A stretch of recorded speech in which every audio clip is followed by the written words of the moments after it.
This is a Vauxhall Adam, Vauxhall's answer to the supremely popular Fiat 500. The real question is though, should you actually buy one of these? Well, stay tuned because I'm about to take you through all the common problems and show you everything that you need to know. Let's go. So cast your mind back to early 2010s. Justin Bieber looked like this. You were probably in the cinema watching Twilight. Meanwhile, Vauxhall were suffering because all those new, mostly female young drivers who were buying Vauxhall Corsas had switched over and were now buying Fiat 500s. In sales, well, they were suffering. So what did Vauxhall do then? Well, they brought out their own equally as cheeky little car. Where's the bonnet release? It's the other side. Let's pick that up again. So what did they do? They made their own equally as cheeky little car. Question is though, are they actually reliable? Well, I don't know. You tell me. Just kidding, of course I know. So rather oddly, Vauxhall done the opposite of what most manufacturers tend to do, and they actually reduced the engine choice down to just one in 2019, late in the Adam's production cycle. And that one engine that you could get was the 1.4 naturally aspirated. Prior to that, there was a few more choices though. So you could get the 1.2 or the 1 litre turbo. That 1 litre turbo is probably the best choice, to be honest. It's a 3-cylinder, bit like the twin air that you'll find in the Fiat 500s, and it really suits the character of the car. The only other engine available is the 1.4 turbo, but that was exclusively for the Adam S. So reliability wise, these tend to be pretty good. Well, the whole range tends to be pretty good, to be honest. Unfortunately, there are a couple of things to be aware of though. One of which is the timing chain. Can sometimes have timing chain related problems, and the second is the oil pump. Now thankfully, both of these problems are pretty easy to spot if it's occurred on a car that you're looking at, because it's going to be making a heck of a rattling noise, and it kind of goes without saying, don't buy an Adam that's making a heck of a rattling noise from the engine bay. Wipers. You heard me, wipers. These tend to have a problem as well.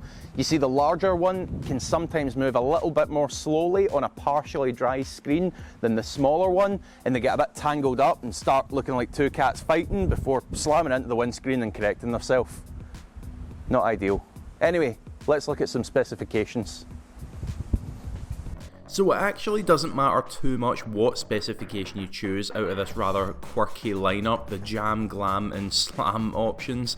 The entry level Jam still has DRLs, still got Bluetooth, AC, cruise, CD player, if you still have CDs, it's not the 2010s anymore.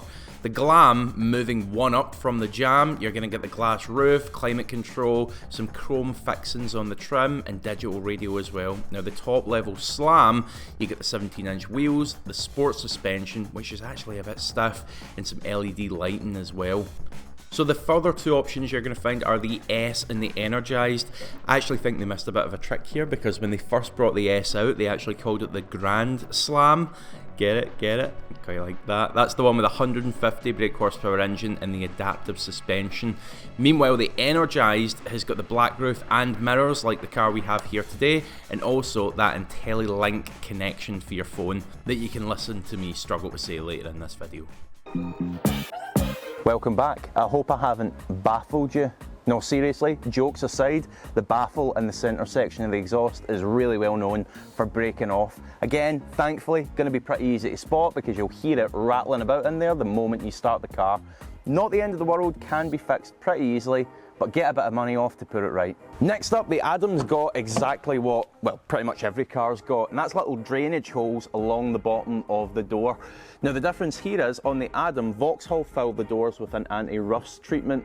Over the years, water gets in, breaks down that anti-rust treatment, and it starts to run out. The issue we've got is, as it runs out, it tends to leave black marks along the sill. Now these black marks are notoriously hard to get off.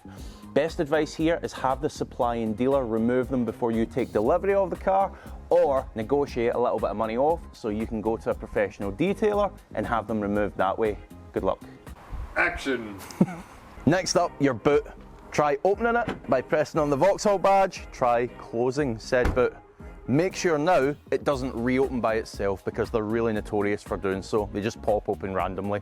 Check all the light units. These are notorious again for letting water in and going all steamy.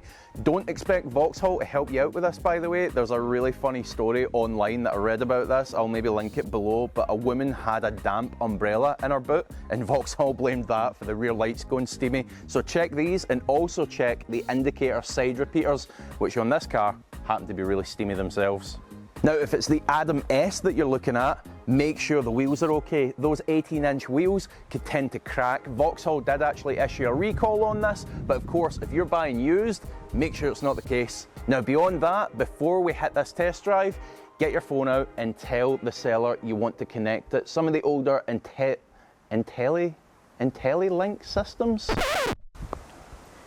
IntelliLink systems are notorious for not connecting to the phone correctly until you update it. An update's pretty easy to do, but it's hassle again, isn't it? Now, before we get out on that test drive, put the car into reverse. If it's got parking sensors fitted on the back, make sure they're working correctly. These have got a problem where they jam on, so it's as if you're really close to something, but you aren't. Anyway, let's get this out on the road. So here you are behind the wheel of your new Adam, and I hope it's everything it's been described as, but a couple of things to check now we're out in that test drive. First up, a bit generic, but get yourself onto some rougher roads and have a listen specifically to the suspension. What we're listening for there are any tired bushings, any shock absorbers making any noise. Essentially, it should be just like this car, really solid over bumps, no untoward noises, nothing like that. Next thing you want to do is get the car all up to temperature, so be driving for about 5-10 minutes, something like that, and then what we want to do is this. Let me show you. So here's what you want to do. Come to a stop and try selecting first gear. You could even be rolling up to a junction like we are here, second gear, and move down into first. What we're looking for there is to make sure it goes in really smoothly. These are super common for needing the gear linkages adjusted in order to go in smoothly. Now, if that is the case, if you feel a bit of resistance as you try and put it in, it's not the end of the world. It can be adjusted usually, but again, bring it up with the seller, negotiate that into the deal. Final, rather odd problem. When you return from your test drive, touch the car. Do you get a shock? Well, that's because they're pretty common for having a bad earth under the bonnet as well. Pretty easy fix though, don't worry too much about it, it's just a bit of an annoyance. Thankfully this car doesn't give me a shock. And there you have it, you now have all the tips you need to go off and find yourself a brilliant Vauxhall Adam. How do we score it on a reliability leaderboard? Well, there are no real showstopper problems. Thankfully, those engine problems we discussed are really quite rare. So overall, we give it a very respectable 7.5 out of 10. Now, thank you so much for watching.